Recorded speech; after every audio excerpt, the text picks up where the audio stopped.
Отбасым түгел ұнатқан таңғы ас. Жылы айранға соданы салып, араластырып, көтерілгенше күтеміз. Кейін үстіне бір шымшым тұз, бірнеше қасық қант салып, тағы да жақсылап араластырамыз. Оның үстіне 2 жұмыртқаны саламыз. Бір кеседей ұнды салып, оны да жақсылап араластырамыз.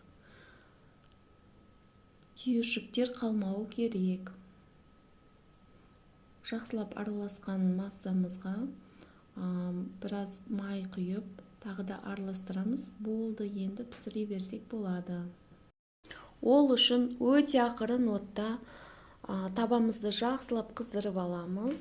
Әбден қызған табаға өстіп салып пісіре бастаймыз. Көпіршіктер көбейе бастаған кезде екінші жағына аударамыз. Осымен болды, аста